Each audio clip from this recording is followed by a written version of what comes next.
minutos de la madrugada, bienvenidos. Estamos ya aquí en el estudio 1 de la cadena SER.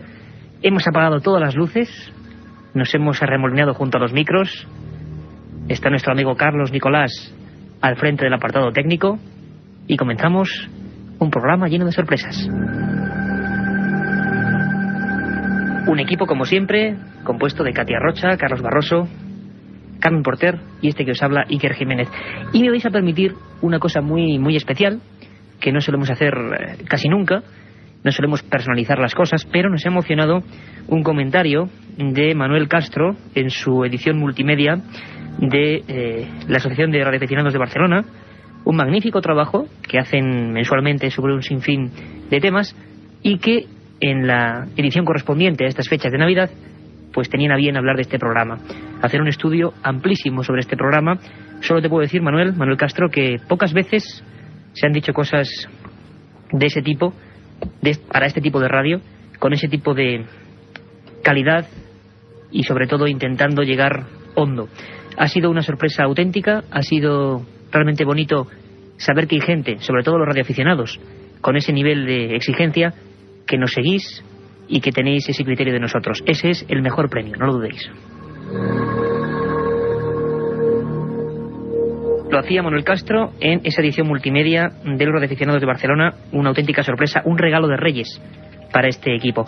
Y sin embargo, regalo de Reyes más congelado, más peligroso, sin duda alguna, va a tener un excelente nadador, David Meca, que, bueno, ha hecho proezas de todo tipo, ha atravesado mares con tiburones, ha realizado, bueno, como hemos dicho, auténticas hazañas aventuriles del siglo XXI ya. Y la última que se ha propuesto, ni más ni menos, es la de cruzar el lago más célebre del mundo, el lago más popular por su misterio, que se encuentra, ya lo estaréis todos imaginando, en una zona de Escocia. Carmen Porter, buenas madrugadas. Buenas madrugadas, Iker. David Meca, todo un campeón, ¿eh? Pues sí, todo un campeón que ha tenido a bien atendernos en Milenio 3. Hemos podido entrevistar por ese reto que va a realizar pues a finales de enero, principios de febrero. Está esperando que le den el gobierno de Escocia esa licencia para poder adentrarse en las aguas del lago e intentar atravesarlo. Es muy curioso, Carmen, porque muchos oyentes nos escribíais a milenio3, con número, como siempre, @cadenaser.com, milenio3@cadenaser.com, preguntándonos por el misterio de este lago y la historia de David Meca, que ha salido en diferentes medios. Yo recuerdo a Juan Antonio Alcalá, que tuvo también a bien invitarnos para charlar del misterio de ese lago.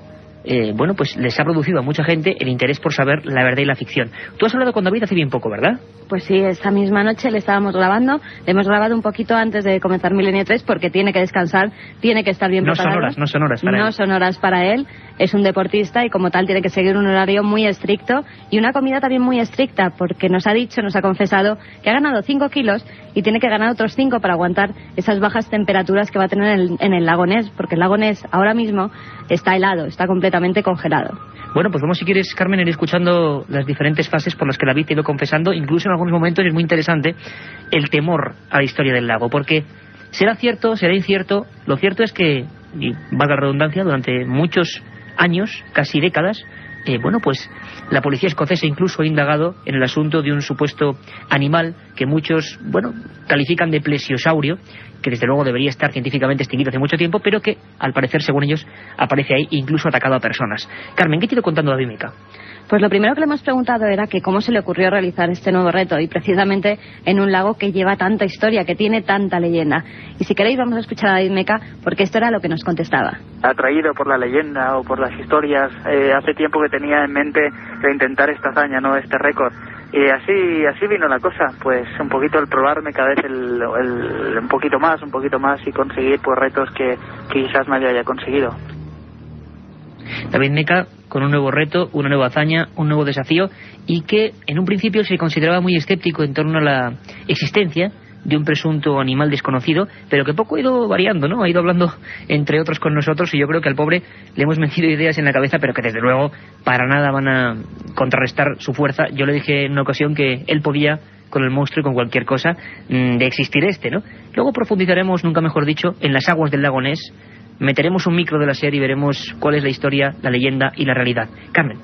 Pues sí, hemos seguido hablando con David que además hay que agradecérselo porque ha sido muy amable con nosotros, estaba hasta arriba de entrevistas y nos ha concedido un huequecito para Milenio 3. Y nos contaba pues las historias, él ya ha estado allí, ya se ha introducido en estas aguas y nos decía pues cómo era, nos describió un poco el paisaje de qué es lo que podemos ver en el lago Ness y qué es lo que se puede encontrar el viajero que hasta allí acuda. Eso es lo que nos decía. Pues la verdad es que es un lago negro, negro, negro. Es el lago, bueno, más oscuro yo diría que he visto en mi vida y es por ello que es difícil, dicen, de fotografiar al monstruo ese. E incluso hay cámaras submarinas, pero que no pueden ver más allá de 2 o 3 metros de distancia, ya que el agua es tan oscura, tan negra. También hay que decir que es el lago, uno de los lagos más profundos que existen y, como he dicho antes, comunica con el mar. Pues todo eso lo hace un lago muy misterioso y si decimos que también hay un castillo en ruinas al lado y que todo está así como helado y lleno de nieve en trocitos, y o sea que es muy impactante. Un paraje desde luego apto para la visión de un monstruo, ¿no? Y para que la leyenda popular hable precisamente de anomalías. Lo que no todo el mundo sabe es que no solo en el lago Ness, sino en otros puntos concretos lacustres de Escocia y de otros países, también hay leyendas de saurios perdidos en el tiempo. Un día, y sé que es mi cantinela, haremos un programa sobre esos monstruos marinos, o monstruos en lagos en concreto, y que desafían al tiempo. Hace no mucho se volvían a pescar celacantos, que debían estar extinguidos hace 170 millones de años, y estaban vivitos, muy cerquita de Madagascar. O sea, que a veces la fauna, la zoología, tiene a bien concedernos sorpresas de este tipo. Esperemos que David, que va a hacer una auténtica proeza, no nos imaginamos lo que es atravesar ese lago, ya no solo por la leyenda, sino por la dificultad física, pues esperemos que no le salga ningún monstruo. O sí, tendríamos que ir entonces los compañeros de deportes y los de Milenio 3. Él no cree mucho en la bestia, en la leyenda de Nessie. Lo que sí es que se está preparando muy duramente. Antes hablábamos de ello, hablábamos de ese peso que ha tenido que ganar para soportar esas temperaturas. Y nos hablaba sobre eso. David nos ha contestado a la pregunta de cómo se tenían que preparar físicamente y hasta incluso psicológicamente. Físicamente estamos preparados porque estamos entrando muy fuerte cara al Campeonato del Mundo que tendremos este año en España, además. Pero mentalmente todavía me falta un poquito. El otro día cuando nos lanzamos allí, aunque yo llevo gafas negras porque no quiero ver nada, y yo soy de los que piensa que no existe ningún monstruo allí ni nada, pero tanta historia detrás y tantas fotografías que se logran ver en internet y tantos vídeos y eso, pues quieras o no, la gente me ha ido comiendo la cabeza y tengo miedo. Es por ello que llevaré esas gafas negras.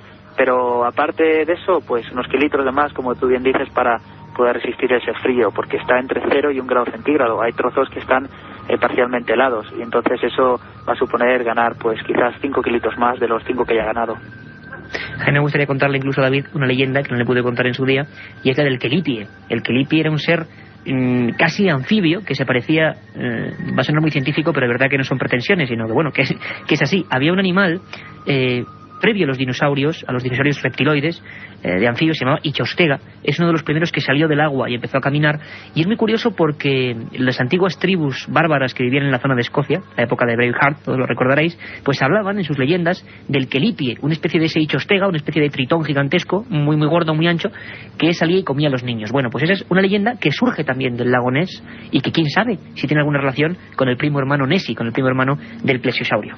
Sí, que también a David le comentábamos que hay muchos testimonios de gente que ha asegurado que han visto a Nessie. Auténtico pavor en algunas zonas del lago. Efectivamente, incluso han salido fotografías a través de internet, se han publicado en numerosos medios de comunicación, pero le preguntábamos si había hablado con gente del lugar, porque sabemos que se ha formado un gran revuelo en esa primera inmersión que ha tenido David Meca en el lago Ness. Y esto era lo que nos contestaba David. He hablado con muchísima gente allí, pero al final decidí no hablar con ninguno y mejor hacer oídos sordos, porque, bueno, yo no sé si son los pescadores de allí o la gente que todo lo exagera más, pero la verdad es que te da miedo oírlos, porque, bueno, dicen que tiene 2 jorobas, que mide 25 metros de largo y 4 de ancho, que nada a 35 kilómetros por hora, o sea que mejor no escuchar a esa gente, porque si no me parece que sería imposible mentalmente el conseguir este reto. En esa primera inmersión también David nos comentaba que había notado que había fuertes corrientes en ese lago que quizás pudieran dar alguna explicación a lo que han sido pues vistas que se hacían formaciones en forma de V en el lago. Sí, algunas fotografías, Carmen, que parece que algo dejaba una estela, algo físico de un gran tamaño que dejaba una estela. Bueno, pues David es más racional y nos contestaba una cosa muy curiosa, nos daba su teoría de lo que pueden ser esas desapariciones y esas visiones del monstruo del lago Ness. Pienso que no, que todo es pues eso, ¿no? Las corrientes tan peligrosas que hay allí, que es como, pues eso, muy peligroso, un lago donde ha desaparecido lamentablemente mucha gente, pero por otros factores, pienso. Bueno, pues David Meca, todo un campeón, que va a cruzarse a nado, ni más ni menos que el lago Ness, desde luego una maniobra muy interesante que aquí queremos seguir porque quizá nos pueda contar algo. Me ha hecho mucha gracia eso de las gafas negras, porque la sugestión en el fondo, bueno, pues nos afecta a todos. Yo no soy de los que piensa que quizá no haya monstruo, ¿eh? Ha habido estudios realmente singulares. Os propongo que después de estos consejos publicitarios, como decía antes, nos metamos con el micro de la SER dentro del lago Ness. Milenio 3, con Iker Jiménez, en la cadena SER. Aparte de gozosos, dolorosos, gloriosos, los misterios de la Iglesia son sorprendentes e inexplicables. La periodista Carmen Porter te ayuda a desvelarlos en Misterios de la Iglesia, una obra que saca a la luz los episodios más impactantes del fenómeno religioso. Exorcismos, apariciones, cuerpos incorruptos, estigmas. Misterios de la Iglesia, de Carmen Porter, publicado por Editorial Edad. La otra realidad. Milenio 3. En la cadena SER. ¿Por qué demonios se habla del lago Ness? ¿Por qué se hace fuerte esa leyenda? ¿Por qué hay cientos de fotografías? ¿Por qué algunas, incluso Scotland Yard, las sigue considerando auténticas? ¿Por qué se meten webcams, que desde luego es como ver un monitor en negro? Porque, como decía David Meca, no hay visión, no hay luz. ¿Por qué? Siempre hay. Carmen Porter se ha documentado y ha intentado explicárnoslo.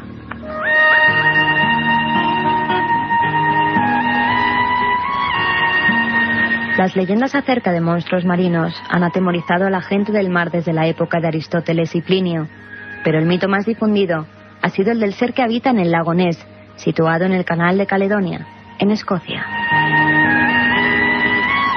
La primera aparición de Nessie, nombre cariñoso con el que los lugareños conocen al monstruo, de la que se tiene constancia, se remonta al año 565 de nuestra era y habla de un ser que emergió de las profundidades con el objetivo de comerse a un hombre.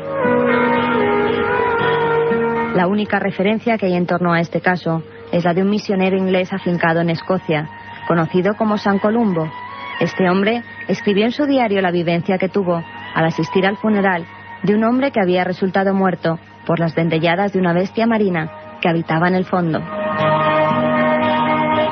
Años más tarde, en 1880, Duncan MacDonald, buzo de profesión, se sumergió en las oscuras aguas del lago con el propósito de hallar un barco que se había hundido hacía pocas fechas.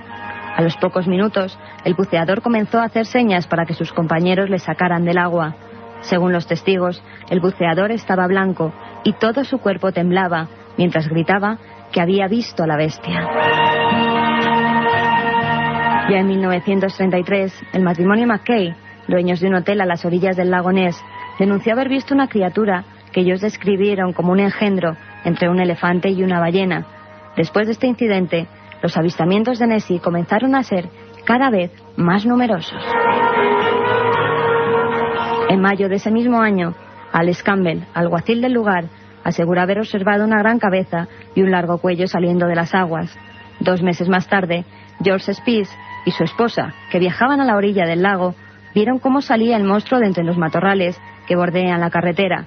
Antes de apretar el acelerador de su viejo vehículo para huir a toda velocidad, pudieron observar que se trataba de un animal con cuello muy largo y de color gris, y que se movía dando grandes saltos. El 5 de enero de 1934, el estudiante de medicina Arthur Grant también fue testigo de lo insólito.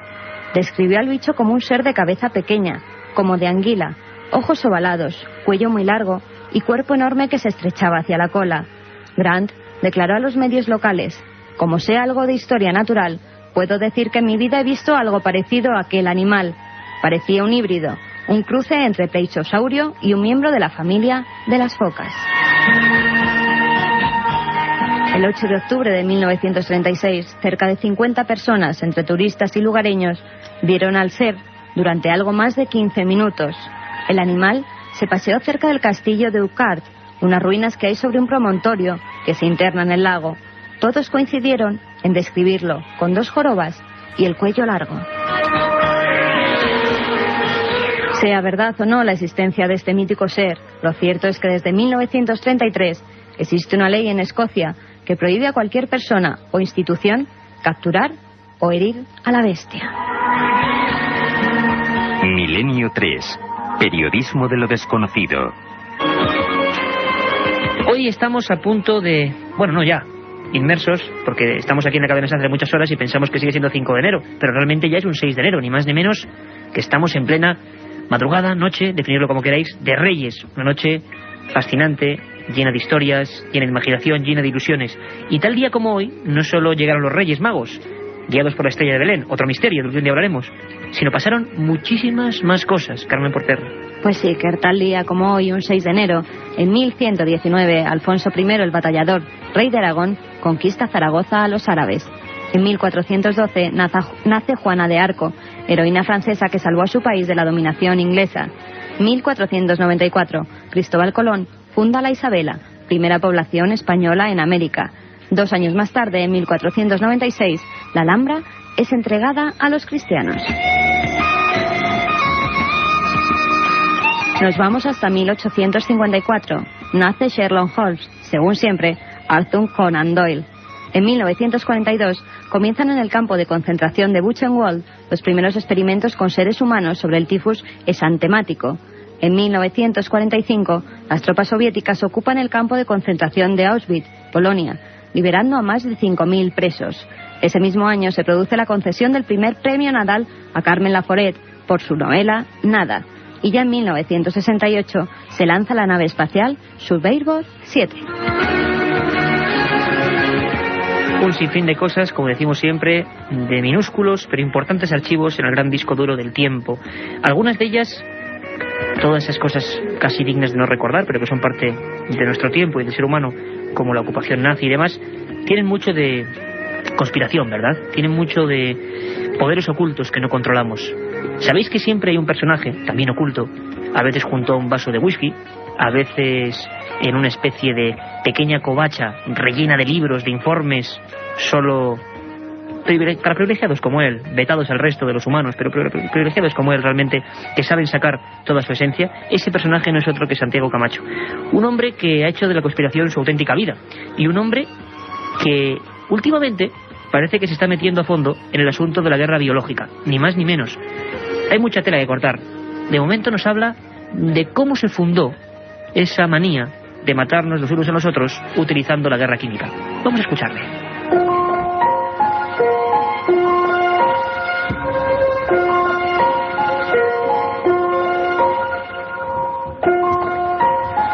El armamento biológico y su potencial amenaza terrorista se han convertido en una de las obsesiones de nuestro recién estrenado siglo. Sin embargo, se trata de un fenómeno muy antiguo, tanto que la terrible peste negra que asoló la Europa medieval tuvo su origen en la práctica de catapultar cadáveres infectados sobre las murallas de las ciudades sitiadas.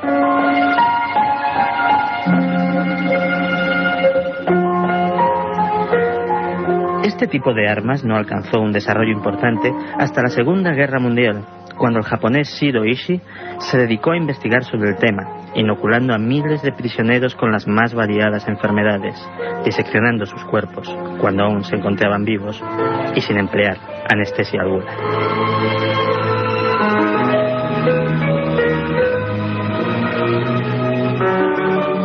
Finalizada la contienda, el general MacArthur en persona amnistió a Ishii y su equipo de todos sus crímenes a cambio de que compartieran sus descubrimientos con el ejército estadounidense. Poco importaba que esos descubrimientos se hubieran obtenido con la sangre y el sufrimiento de miles de compatriotas, torturados sin piedad hasta morir.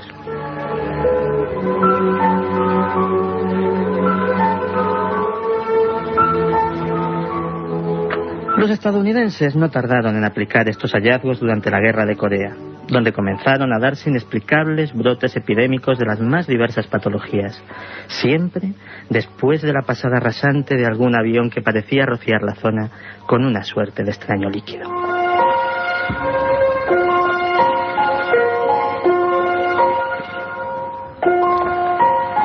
Durante la década de los 60, los experimentos continuaron en Estados Unidos.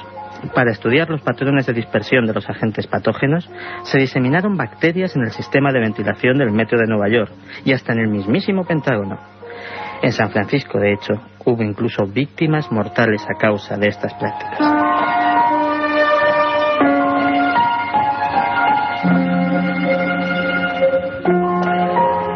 Lo realmente curioso es que nada de esto se hubiera sabido hoy de no ser por un accidente fortuito. En 1989, una excavadora que participaba en las obras de cimentación de un rascacielos de Tokio comenzó a desenterrar una cantidad ingente de huesos humanos. La investigación sobre la procedencia de estos restos fue lo que terminó sacando a la luz la macabra historia de Shiro Ishii y su infame trato con los estadounidenses.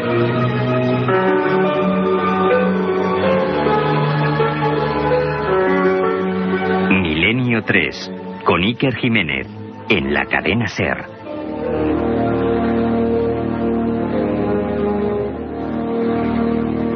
Y 28 minutos de la madrugada. Sabéis que hay 2 vías de contacto directo con nosotros, que estamos a vuestra disposición, que intentamos hacer también el programa que vosotros queréis, con los temas que os fascinan, aquellas historias que las devoró el tiempo y queréis recuperar, o esa noticia de última hora que ha pasado cerca de vuestra ciudad.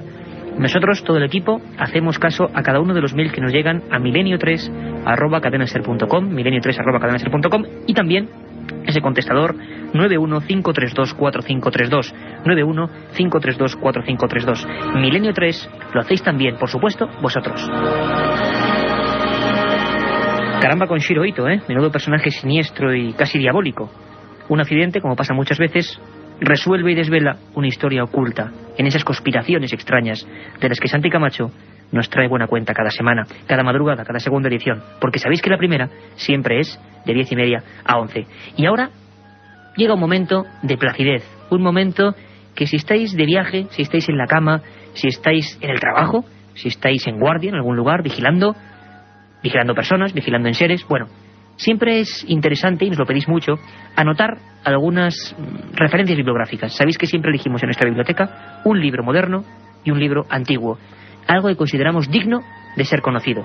O sea que cuando casi el reloj de la cadena SER ahora mismo da la señal, abrimos las puertas de nuestra biblioteca, la vieja biblioteca de Milenio 3. La biblioteca de Milenio 3.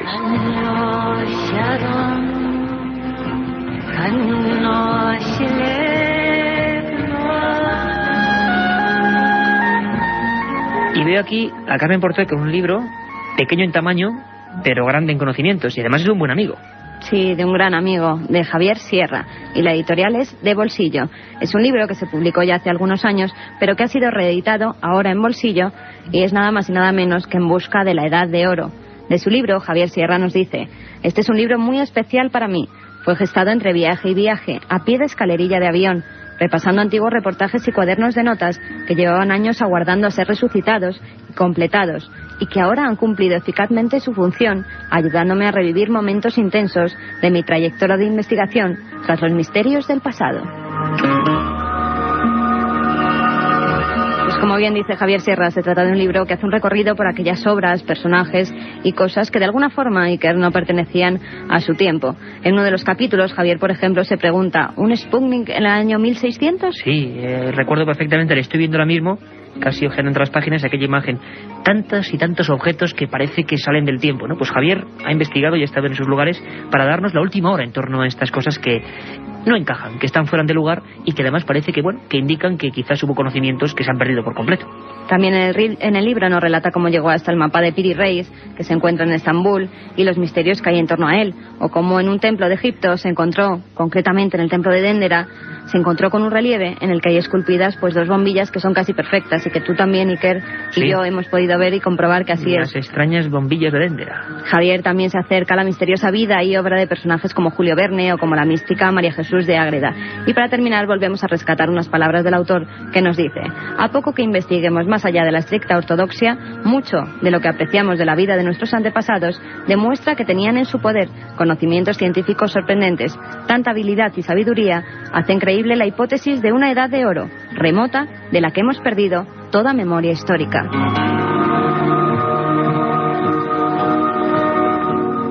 Y que hay que avisar a nuestros oyentes que si quieren acudir a la presentación de este libro pueden hacerlo el próximo día 16 de enero a las 8 de la tarde en la librería De Viaje, que está en la calle Serrano número 41 en Madrid.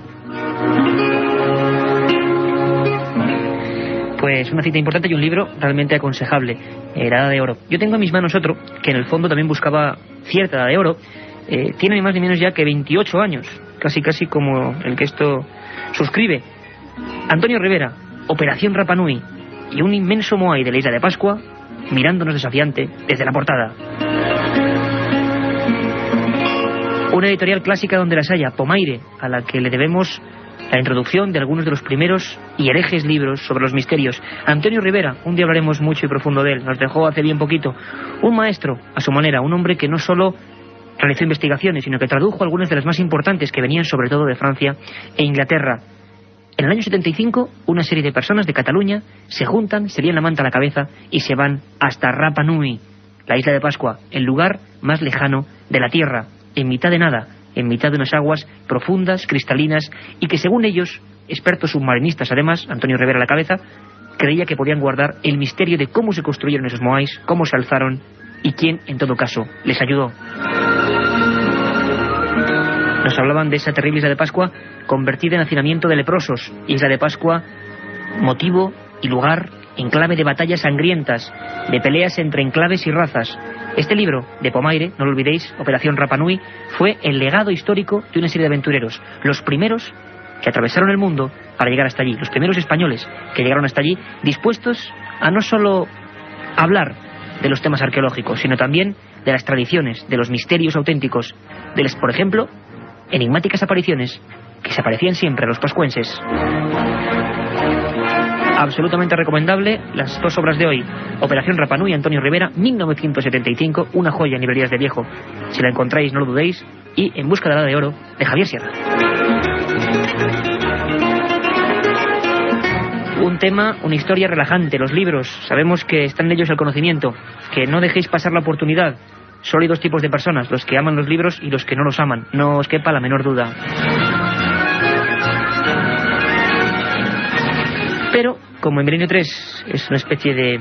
todo es una especie de montaña rusa, que gira, que sube, que baja, pues sintiéndolo mucho, vamos a dejar este aspecto absolutamente reconfortante, casi nos imaginamos todos en un sillón leyendo, pasando las hojas, y vamos a acudir a algunas de las historias que más os gustan. Las trae Katia Rocha, son las leyendas urbanas, y en este caso no hay mejor marco para hacerse cargo de una de ellas, la mágica, imperial y mítica Toledo.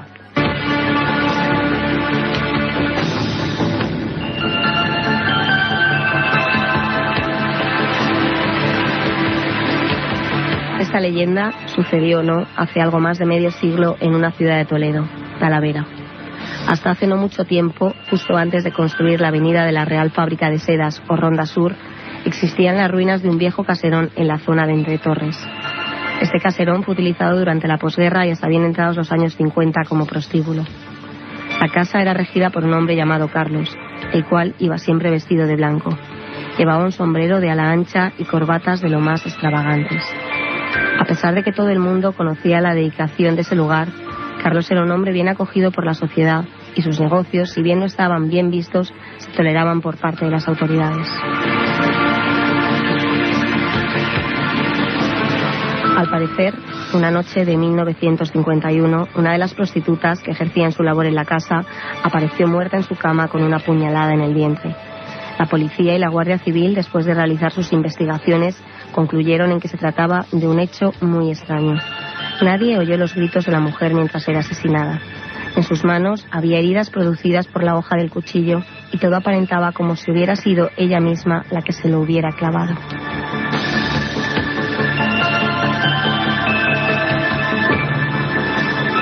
Los análisis forenses determinaron un suicidio y algo más. La prostituta estaba embarazada. La autopsia así lo confirmaba, y también el testimonio de una compañera de la joven prostituta. Poco antes de morir, la supuesta suicida se lo había confesado, pero lo que más extrañaba a su amiga es que ella estaba contenta con su estado de buena esperanza. Quería dejar la vida nocturna, buscarse otro empleo y llevar una vida respetable para cuidar de su hijo junto al padre de la criatura, al que siempre se refería como su ángel, por lo blanco e inmaculado que siempre iba.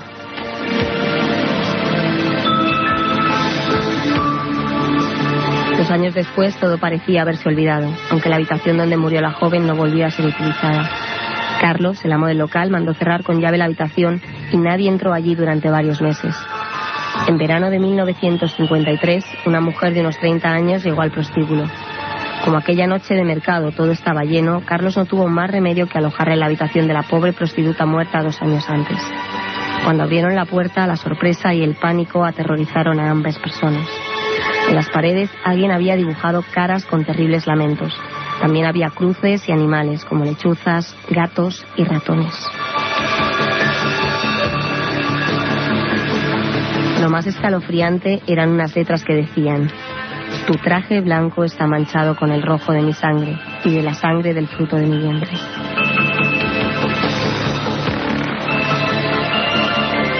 Carlos, nervioso, alojó a la nueva mujer junto a una compañera y a la mañana siguiente mandó pintar el cuarto. Sin embargo, y a pesar de su esfuerzo, las caras de lamento y las palabras misteriosas volvían a aparecer una y otra vez en la pared. Carlos empapeló el cuarto, pero una súbita humedad hacía que los lienzos se cayeran y brotaran de nuevo las terribles imágenes. La voz empezó a correr por la ciudad y un mal día Carlos tuvo que cerrar su negocio y se marchó de Talavera. Un año después apareció desnudo, tumbado en su cama y con un puñal clavado a la altura del aparato reproductor. En una silla y junto a la cama, su traje blanco teñido a partes de rojo. Era sangre, pero esa sangre no era de Carlos.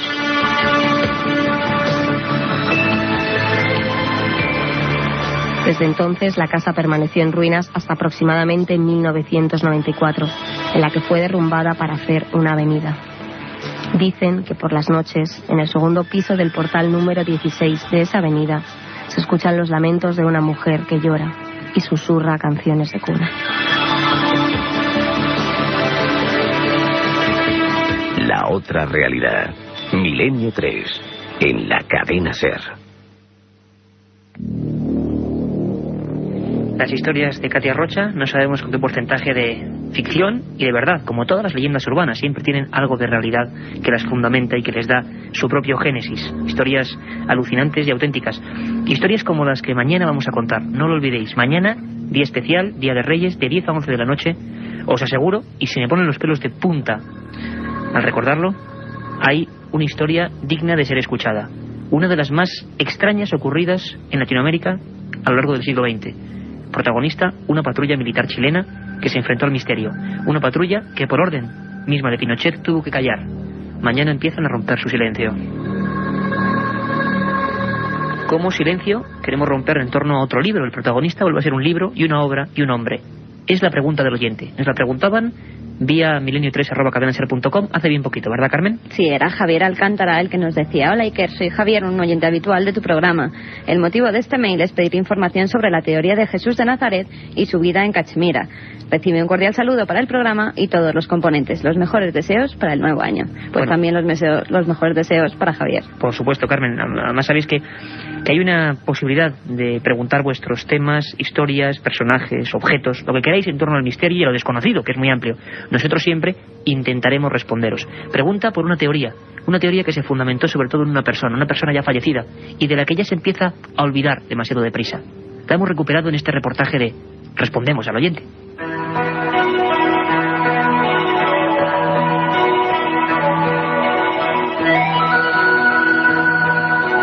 En 1976, la ya desaparecida editorial ATE entregaba a sus distribuidores un libro de tapa dura y con la foto de una tumba en la portada. El título: Jesús vivió y murió en Cachemira.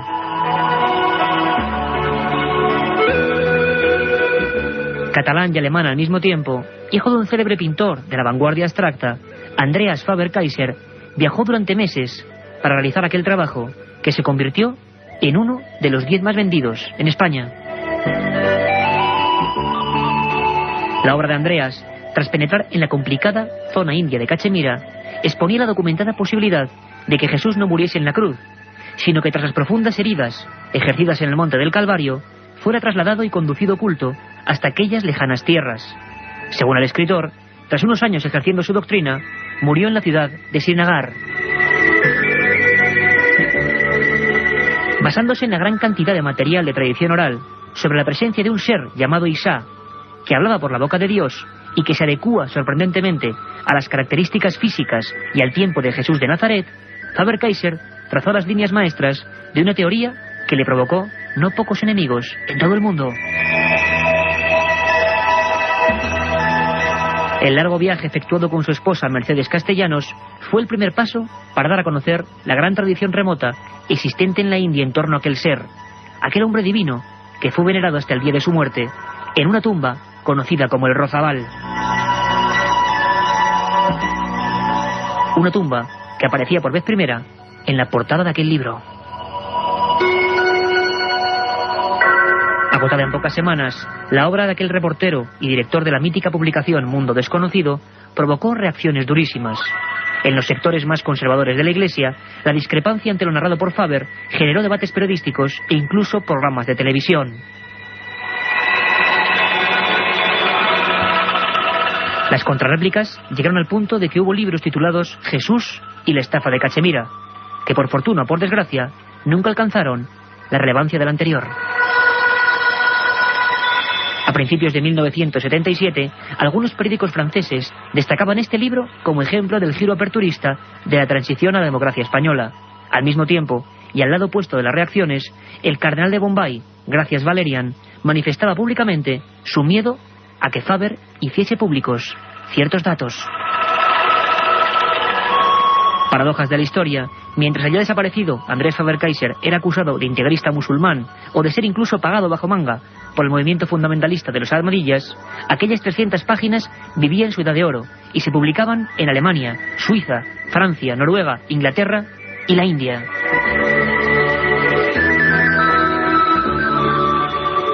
Una repercusión, la de aquel Jesús vivió y murió en Cachemira, jamás alcanzada por ninguno de aquellos viejos libros, entrañables y reveladores, de la ya desaparecida Editorial Ate.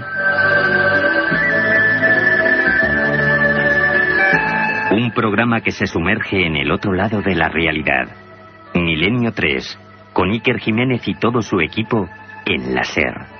Primer día, llegada al hotel y alojamiento. Segundo día, ruinas de Petra y pistas de Nazca. Tercero, Sábana Santa de Turín, pirámides de Egipto. Ninguna agencia te ofrece un viaje como este, lleno de misterio y aventuras. Solo Iker Jiménez te lleva a las fronteras de lo imposible. Un viaje de 150.000 kilómetros que recorre el lado más enigmático y sorprendente de la historia. Fronteras de lo imposible, de Iker Jiménez, publicado por Editorial Edad. Un viaje en busca del misterio. Milenio 3, en la SER. A veces hay que recordar los que han sido grandes maestros y personas sobre todo valientes. No sé si equivocados o no, pero valientes. Es el caso de Andreas Faber-Kaiser, director de aquella mítica revista Mundo Desconocido, que sigue siendo, sin duda alguna, la mejor de todas las publicadas en este país. Y si mañana hablamos de la patrulla del Cabo Valdés y de una historia alucinante ocurrida en Chile, ese magnífico país, pues ahora nos vamos a ir muy cerquita, casi a la frontera, por el norte del largo y extenso Chile. Nos vamos a Perú, uno de los países más enigmáticos del mundo. Y ya sabéis quién se va, el que más suerte tiene de este equipo, don Carlos Barroso, que siempre coge la mochila, unas buenas gafas para ver todo perfectamente, con nitidez, y traernos las imágenes. Y también, como no, el micrófono amarillo de la SER, que va a todas partes donde hay misterio. En esta ocasión, ni más ni menos que la ciudad perdida de los incas. Esa maravilla del mundo antiguo que sigue ahí, enhiesta, con su grandeza, en las selvas peruanas, Machu Picchu.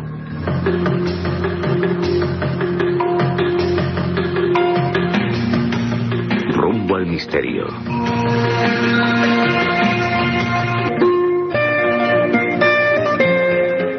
La ciudad de Pichu está ubicada a 130 kilómetros al noroeste de Cuzco, en la provincia peruana de Urubamba.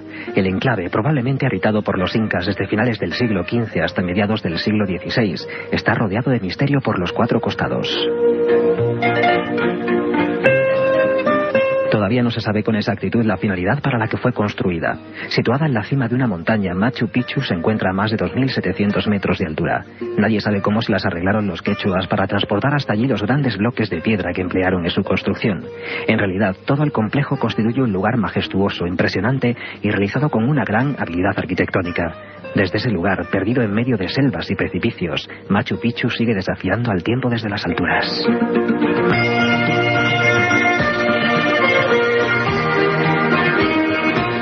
Después de varias expediciones por Perú, la ciudadela fue descubierta el 24 de julio de 1911 por el explorador norteamericano Hiram Bingham. La bautizó con el nombre del cerro que la cobijaba y ya no tuvo dudas de que se encontraba en la legendaria Vitcos, último refugio de los incas durante su huida de los conquistadores españoles. Aunque este extremo aún no está del todo claro, los investigadores creen que efectivamente esa pudo ser la finalidad de Pichu. La ciudad puede dividirse en 3 zonas bien diferenciadas: el barrio sagrado, el barrio de los sacerdotes y la nobleza, y el barrio popular. La zona más misteriosa es, sin duda, la sagrada. Cuenta con el Intihuatana, o lugar donde se amarra el sol. Se trata de una piedra circular, una especie de calendario que permitía poner en marcha un complejo sistema de mediciones astronómicas y determinar las fechas de inicio y fin de las campañas agrícolas. También en el barrio sagrado está el Templo del Sol y el Templo de las 3 Ventanas, una representación simbólica del Tampu Tocó, el cerro con 3 ventanas del que, según la mitología, salieron los incas el día de la creación. Todas las edificaciones de Machu Picchu siguen el clásico estilo arquitectónico inca, con muros de sillares pulidos de forma regular, junturas perfectas entre los bloques de piedra y una ligera inclinación que hace que la base del edificio sobresalga ligeramente con respecto a su remate. Esta imagen trapezoidal también se observa en los huecos, puertas y ventanas.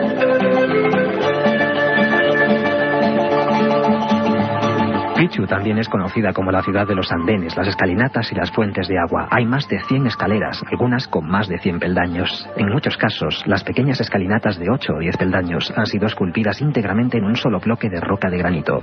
También abundan los estanques y fuentes de agua, labradas en piedra e interconectadas por canales y desagües perforados en la roca.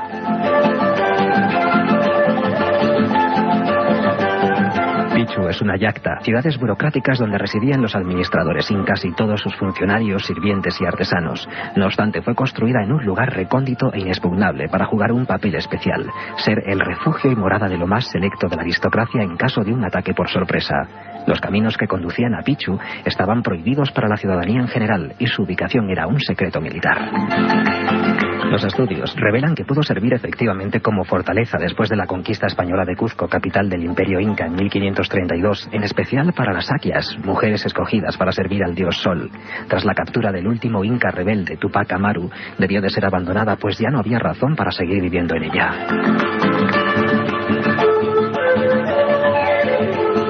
Sin duda, Machu Picchu es un lugar rodeado de historia, cultura, misterio y enigmas aún no resueltos, legado de una cultura desaparecida que constituye un destino mágico para los amantes de los paraísos perdidos. Música maravillosa que nos retrotrae a los Andes, esa región llena de enigmas, misterio y autenticidad todavía. Gracias a Dios siguen las cosas como hace mucho tiempo, en el buen sentido, en el sentido de la tradición y del misterio y de conservar, por ejemplo, esas canciones que nos hablan, dicen ellos, de dioses y seres que vinieron del cielo. Eso sigue manteniéndose muy virgen en esas zonas del Perú. Y ahora, casi sin solución de continuidad, ya sabéis que esta hora es apretada de acontecimientos y de cosas, y queremos ofreceros siempre un menú lo más completo posible para que vosotros saquéis siempre vuestras conclusiones. Nos vamos ya con ese informativo semanal que hacen tanto Carmen Porter como Carlos Barroso. Un informativo repleto también de acontecimientos extraños.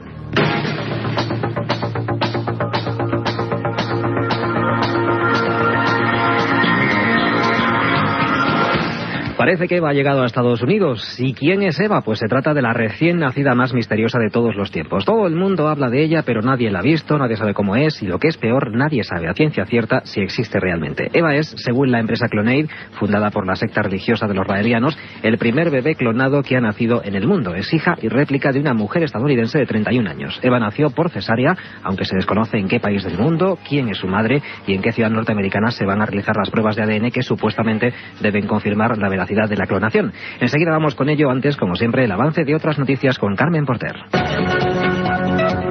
Proponen crear el primer museo de meteoritos del mundo en Chile. Reactivan sangre congelada durante 15 años.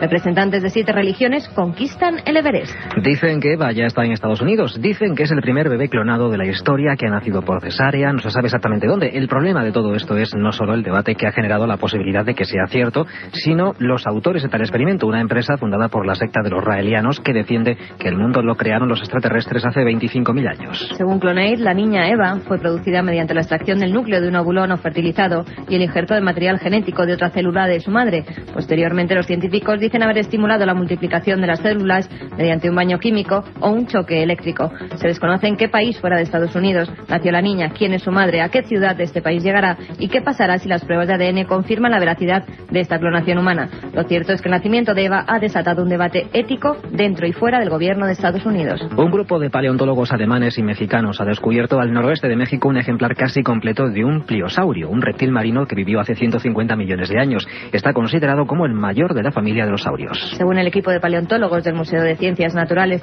de Karlsruhe, Alemania, y de la Universidad Autónoma de Nuevo León, México, que realizaron el hallazgo, puede tratarse de una especie totalmente desconocida hasta ahora. El animal al que se ha dado el nombre de monstruo de Aranberry es un reptil marino que mide unos 18 metros de longitud y en su cráneo de 3,5 metros se han hallado huellas de una herida, lo que permite deducir que el reptil fue atacado por otro animal de mayor tamaño. La ciudad de San Pedro de Atacama, en Chile, podría convertirse en la sede del primer museo de meteoritos del mundo. El proyecto ya está elaborado y cuenta con el patrocinio de numerosas entidades e incluso con el respaldo de la NASA. Corresponsal María José Ajejas. El proyecto para crear el primer museo de meteoritos del mundo surgió hace más de un año y fue idea del estudioso Edmundo Martínez, que lleva años recopilando estas piezas en el desierto de Atacama, al norte de Chile, y que tiene almacenados ya 120 meteoritos de gran valor. Desde los 80 se sabe que esta región chilena es de las más ricas del mundo en el hallazgo de estos restos venidos del espacio. La sede de este museo estaría en San Pedro de Atacama, muy cerca de donde está instalado el Observatorio Paranal, que tiene el telescopio más grande del planeta. El museo tendrá, además de una sala de exposiciones, una galería subterránea con un mapa estelar, una biblioteca y un laboratorio para científicos que quieran estudiar los meteoritos recopilados en esta región. El desierto de Atacama es ya en estos momentos uno de los centros astronómicos más importantes del mundo. A 5.000 metros de altitud y con 300 noches despejadas al año, esta región del norte de Chile es la mejor del mundo para observar las estrellas. El consorcio europeo Arianespace ha pospuesto el lanzamiento de la sonda Rosetta, previsto para el 12 de enero con el objetivo de posarse en un cometa. El aplazamiento se ha producido después de la anulación del lanzamiento del cohete Ariane 5 por un fallo en los motores cuyas causas aún se están investigando. La demora está relacionada con la reciente pérdida del nuevo supercohete europeo Ariane 5 ESCA, que estalló poco después de despegar. Se espera que la sonda Rosetta, que tiene que realizar una compleja trayectoria de espacio profundo y darle una vuelta a Marte y 2 a la Tierra para alcanzar la velocidad necesaria para acercarse al cometa Wirtanen, pueda volar una vez que los investigadores que estudian la explosión del Ariane presenten su informe hoy, día 6 de enero. Pues repasamos ya de forma breve otras noticias interesantes. Científicos estadounidenses han logrado reactivar sangre humana de un cordón umbilical congelado durante 15 años. Los científicos de la Escuela de Medicina de la Universidad de Indiana y 2 investigadores del Instituto Nacional de Salud descongelaron la sangre del cordón umbilical conservado hace 15 años y probaron su viabilidad. Encontraron que las células madre podían multiplicarse en cultivos de laboratorio y los especímenes fueron aplicados a ratones que no tenían sistema de médula ósea. El proceso permitió que se consiguieran injertos en estos animales que eran tan buenos como los logrados con sangre nueva. Estos experimentos podrían ayudar en la recuperación de la médula ósea de pacientes de cáncer. La Fiscalía de Moscú ha cerrado el caso incoado contra la editora de Harry Potter, rechazando una demanda que acusa al niño mago de propaganda del satanismo, la brujería y el ocultismo. Tras llevar a cabo una investigación, la Fiscalía de Moscú declaró que no se ha hallado base para abrir un proceso, según el artículo 282 del Código Penal, que castiga hasta con 5 años de cárcel a quienes inciten al odio religioso, étnico o racial. La Fiscalía, que proponía crear una comisión integrada por escritores, maestros de escuela y clero ortodoxo para un minucioso peritaje de las aventuras de Harry Potter, ha tenido que dar marcha atrás y dar carpetazo al asunto. Y una más, los dioses a la conquista del Everest. Representantes de las 7 principales religiones del mundo van a escalar el pico más elevado de la Tierra para promover la paz y la tolerancia. La expedición a la cima está integrada por 10 alpinistas de varios rincones del planeta y servirá para conmemorar el 50º aniversario del primer ascenso hasta la cumbre. La expedición tratará de alcanzar la cumbre en mayo de 2003, justo en el mes en el que Edmund Hillary y Tenzing Norgay se convirtieron en los primeros hombres en poner el pie en la cima del Everest. Más de 1.200 personas han repetido la hazaña desde entonces, pero otras 200 han muerto en el intento de completar la escalada. Pues por hoy es todo. Ya saben que las noticias vuelven a Milenio 3 dentro de exactamente una semana.